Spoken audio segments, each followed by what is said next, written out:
ഭാരതാംബയുടെ വിവാദം ഇപ്പോൾ ഭയങ്കരമായി കൊഴുക്കുകയാണ്. അതായത് ഗവർണർ ഈ ഒരു ഭാരതാംബയുമായി ബന്ധപ്പെട്ട ആ പടം മാറ്റില്ല എന്ന് പറയുന്നു. പക്ഷേ സർക്കാർ പല പരിപാടികളിൽ നിന്ന് വിട്ടുനിൽക്കുന്നു. SFI കനത്ത പ്രതിഷേധവുമായി രംഗത്തുണ്ട്. അപ്പോൾ ഇതിൽ നിന്ന് മനസ്സിലാക്കാൻ കഴിയുന്നത് ദേശീയ പതാക വയ്ക്കാം, പക്ഷേ ഈ കാവ്യയോടുള്ള ഒരു അവഗണനയാണ് ഇവർ തുടരുന്നതെന്നാണ്. എങ്ങനെ വിലയിരുത്താം അതിനെ? അതിനൊരു രാഷ്ട്രീയമുണ്ട്. ഇപ്പോൾ നിലമ്പൂരിലെ തെരഞ്ഞെടുപ്പുമായി ബന്ധപ്പെട്ടുകൊണ്ടാണ് ഈ വിവാദം ആദ്യം തന്നെ കേരളത്തിൻ്റെ കൃഷിമന്ത്രി ശ്രീ പി പ്രസാദ് ഗവർണറുടെ ചടങ്ങിൽ നിന്ന് പ്രതിഷേധിച്ചുകൊണ്ട് അദ്ദേഹം ഭാരതാംബയുടെ ചിത്രം മാറ്റണം എന്നാവശ്യപ്പെട്ടുകൊണ്ട് പുറത്തു വന്ന് വാർത്താമാധ്യമങ്ങളോട് സംസാരിക്കുന്നതും അത് വിവാദമാകുന്നതുമൊക്കെ ആ വിഷയത്തോടു കൂടിയിട്ടാണ്. സ്വാഭാവികമായും അത് LDFനെ സംബന്ധിച്ച് അവർ ആലോചിച്ചെടുത്ത ഒരു രാഷ്ട്രീയ നിലപാടിൻ്റെ ഭാഗമാണ്. അത് ഭാരതാംബയുടെ ചിത്രം അവിടെ വെച്ച് അവിടെ പുഷ്പാർച്ചന നടത്തി ആ പ്രോഗ്രാം നടത്തുന്നതിലുള്ള വിയോജിപ്പ് മാത്രമല്ല അവർ പ്രകടിപ്പിക്കുന്നത്. അതിലൂടെ അവർ രാഷ്ട്രീയം പറയാൻ ആഗ്രഹിക്കുകയാണ്. കേരളത്തിൻ്റെ രാഷ്ട്രീയത്തിൽ ഒരു ജാതിമത വർഗീയ സംഘടനകളുമായി ചേർന്നുകൊണ്ടുള്ള ഒരു മുന്നോട്ടുള്ള പോക്കിന് തങ്ങൾക്ക് ഏറ്റവും ഗുണകരം ഒരു RSS വിരോധം പ്രചരിപ്പിക്കലാണ്, അല്ലെങ്കിൽ ഒരു BJP വിരോധം പ്രചരിപ്പിക്കലാണ്, അല്ലെങ്കിൽ കാവിക്കൊടിയോടുള്ള കാവി നിറത്തോടുള്ള ഒരു വിയോജിപ്പ് പ്രകടിപ്പിക്കലാണ് എന്നുള്ള തിരിച്ചറിവാണ് LDFനെ സംബന്ധിച്ച് ഈ തരത്തിലുള്ള നിലപാടുമായി പോകുന്നത്.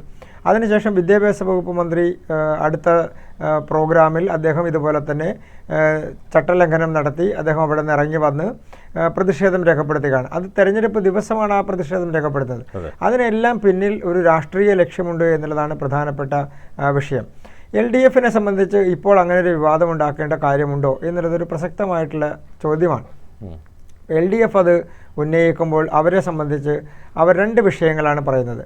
ഭാരതാംബയെ ഞങ്ങൾ അംഗീകരിക്കുന്നു, അത് ത്രിവർണ്ണ പതാകയുള്ള ഭാരതാംബയെ ഞങ്ങൾ അംഗീകരിക്കുന്നു. കാവ്യക്കൊടിയേന്തിയ ഭാരതാംബയെ ഞങ്ങൾ അംഗീകരിക്കില്ല. അതെന്ത് വിചിത്രവാദമാണ്?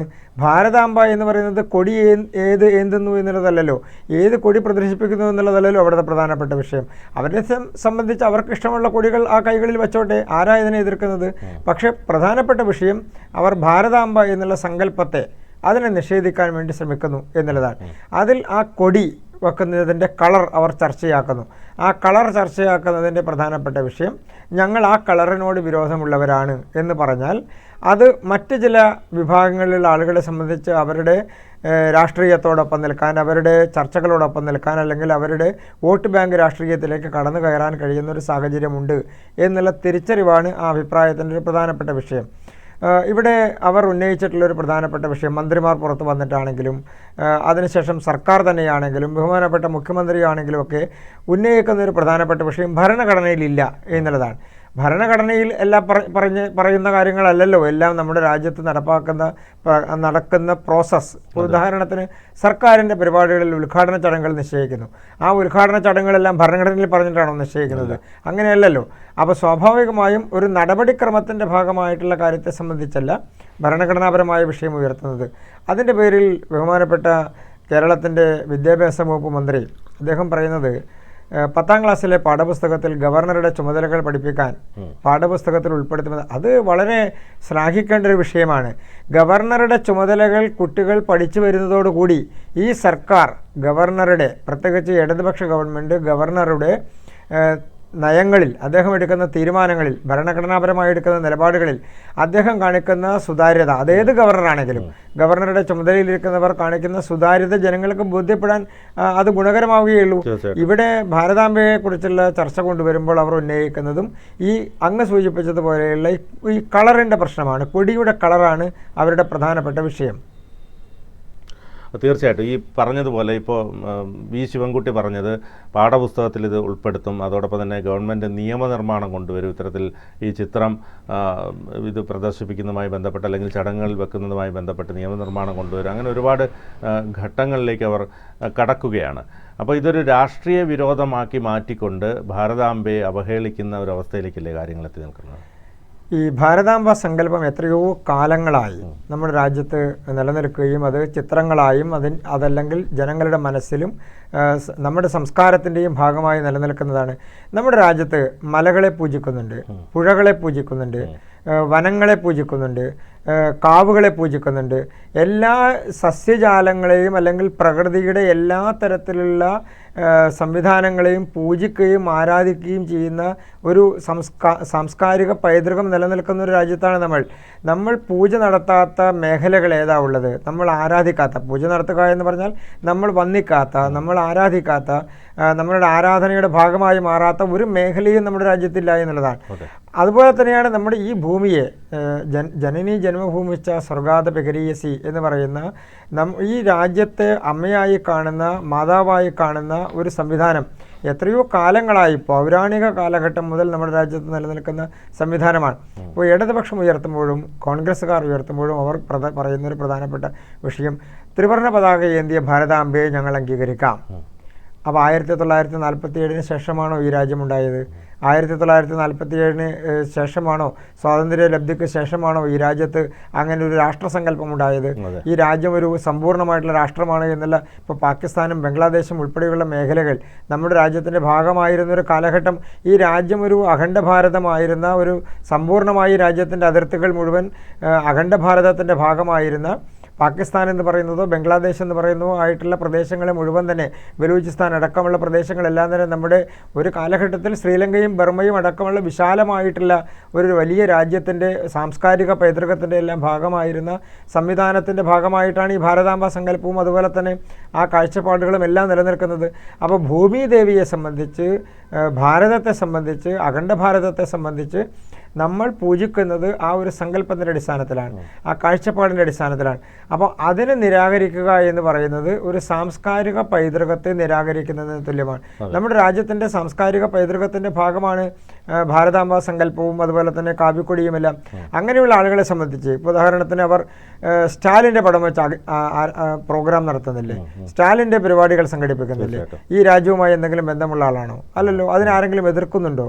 രാഷ്ട്രീയപരമായി അവർ നടത്തുന്നതിന് ആരും എതിർക്കുന്നില്ലല്ലോ.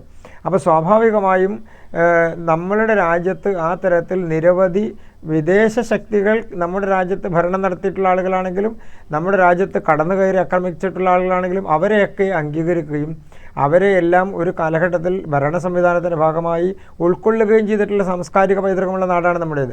അപ്പോൾ കാവിയെ എതിർക്കുക, കാവി നിറത്തെ എതിർക്കുക, കാവി കൊടിയെ എതിർക്കുക, അങ്ങനെ ഒരു നിലപാട് സ്വീകരിക്കുന്നത്, രാഷ്ട്രീയ നിലപാട് സ്വീകരിക്കുന്നത് അത് ഈ രാജ്യത്തിൻ്റെ ദേശീയ പൈതൃകത്തോടുള്ള നിഷേധമാണ്, ദേശീയ സാംസ്കാരിക പൈതൃകത്തോടുള്ള നിഷേധമാണ്. കാവി കളർ എന്നുള്ളത്, കാവി നിറം എന്നുള്ളത് നമ്മുടെ രാജ്യത്തിൻ്റെ സാംസ്കാരിക ദേശീയതയുടെ പ്രതീകമായിട്ടുള്ള കാര്യമാണ്. അപ്പോൾ സാംസ്കാരിക ദേശീയതയെ തള്ളിപ്പറയുക എന്നുള്ളത്, നമ്മുടെ രാജ്യത്തിൻ്റെ പൈതൃകത്തെ തള്ളിപ്പറയുക എന്നുള്ളത് ഇടതുപക്ഷത്തിൻ്റെയും കോൺഗ്രസിൻ്റെയും ഒരു രാഷ്ട്രീയ നയത്തിൻ്റെ ഭാഗമാണ്. അതിലവർക്കൊരു രാഷ്ട്രീയമുണ്ട്. ആ രാഷ്ട്രീയം ഒരു പ്രീണന രാഷ്ട്രീയത്തിൻ്റെ കൂടി ഭാഗമാണ്.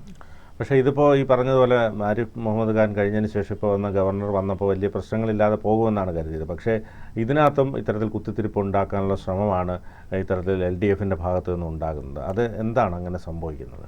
ഈ സർക്കാർ ഗവർണറോടൊരു നിഷേധാത്മക നിലപാട് സ്വീകരിക്കുന്നത് ശ്രീ ആരിഫ് മുഹമ്മദ് ഖാൻ്റെ കാലഘട്ടത്തിൽ നമ്മൾ കണ്ടതാണ്. അതിനൊരു കാരണമുണ്ടായിരുന്നു. സർവകലാശാലകളുമായി ബന്ധപ്പെട്ടുകൊണ്ടുള്ള അഴിമതിയും അതുപോലെ തന്നെ VC-മാരെയും മറ്റുള്ളവരെയും നിയമിക്കുന്നതുമായി ബന്ധപ്പെട്ടുകൊണ്ടുള്ള വിഷയമാണ്.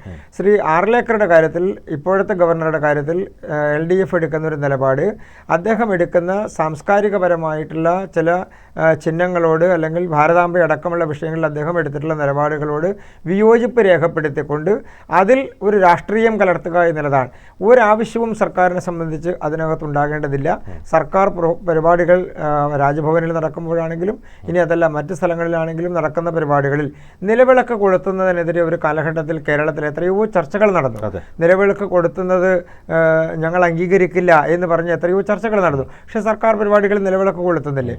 അപ്പോൾ അതിനെ തള്ളിക്കളയുക, അത് വേണ്ട എന്ന് വെക്കുക, അത് സാധിക്കില്ല എന്ന് പറയുക എന്ന് പറയുന്നത് സർക്കാർ ഒരു രാഷ്ട്രീയ നിലപാടായി സ്വീകരിക്കാൻ. അതിൻ്റെ അടിസ്ഥാനത്തിൽ സർക്കാർ പാഠ്യപദ്ധതിയിൽ ഗവർണറുടെ ചുമതല ഉൾപ്പെടുത്തുമ്പോൾ സ്വാഭാവികമായും എന്താ ചെയ്യേണ്ടത്? ആ പാഠ്യപദ്ധതിയിൽ ഗവർണറുടെ ചുമതലകൾ പഠിപ്പിക്കാൻ തയ്യാറാകുന്ന സർക്കാർ എല്ലാ ചുമതലകളും പഠിപ്പിക്കാൻ തയ്യാറാവണ്ടേ? മന്ത്രിമാരുടെ ചുമതലകൾ പഠിപ്പിക്കാൻ തയ്യാറാവണം, ഭരണഘടനാപരമായി എക്സിക്യൂട്ടീവിൻ്റെ ചുമതലകൾ പഠിപ്പിക്കാൻ തയ്യാറാവണം, മുഖ്യമന്ത്രിയുടെ ചുമതലകൾ പഠിപ്പിക്കാൻ തയ്യാറാവണം, ഉത്തരവാദിത്തങ്ങൾ പഠിപ്പിക്കാൻ തയ്യാറാവണം, അവകാശങ്ങളും അവർ നടത്തുന്ന ചുമതലകളും ഭരണഘടനാപരമായി നിർവഹിക്കുന്ന ചുമതലകളും. ഇത് ഗവർണറുടെ മാത്രമല്ല എക്സിക്യൂട്ടീവിൻ്റെ കൂടി പഠിപ്പിക്കാൻ വേണ്ടി തയ്യാറാകേണ്ട സാഹചര്യമാണുള്ളത്. അതില്ലെങ്കിൽ ആളുകളെ സംബന്ധിച്ച് തെറ്റിദ്ധരിക്കപ്പെടില്ലേ? അവകാശങ്ങളും അധികാരങ്ങളും ഗവർണർക്ക് മാത്രമാണ് എന്ന് പഠിക്കേണ്ട സാഹചര്യത്തിലാണ് കുട്ടികൾ ഉണ്ടാകുന്നത്. കാരണം ഭരണഘടനാപരമായ അവകാശങ്ങൾ പഠിപ്പിച്ചാൽ ഗവർണർക്കുള്ള അവകാശങ്ങളാണ് ഭരണഘടനയിൽ കൃത്യമായി പറയുന്നത്. ഗവർണറുടെ ഡ്യൂട്ടീസ് പറയുന്നതോടൊപ്പം തന്നെ ഗവർണറുടെ അവകാശങ്ങൾ കൂടി പറയുന്നുണ്ട്. ഡ്യൂട്ടീസ് മാത്രം പഠിപ്പിച്ചുകൊണ്ട് സർക്കാരിന് പോകാൻ വേണ്ടി കഴിയില്ലല്ലോ, ഗവർണറുടെ അവകാശങ്ങൾ കൂടി പഠിപ്പിക്കേണ്ടി വരും. അപ്പോൾ സർക്കാരിൻ്റെ അവകാശങ്ങളുടെ സമ്പൂർണ്ണമായിട്ടുള്ള അധികാരി, ഉത്തരവാദിത്തപ്പെട്ട ചുമതലയുള്ള ആൾ ഗവർണറാണ് എന്ന് പഠിപ്പിക്കുന്നതിൽ തെറ്റില്ല എന്ന് കാണുന്ന ഒരാളാണ് ഞാൻ. കൂടുതൽ വാർത്തകളും വിശേഷങ്ങളും നിങ്ങളിലേക്ക് എത്താൻ ABC മലയാളം സബ്സ്ക്രൈബ് ചെയ്യുക, ബെൽ ബട്ടണും അമർത്തുക.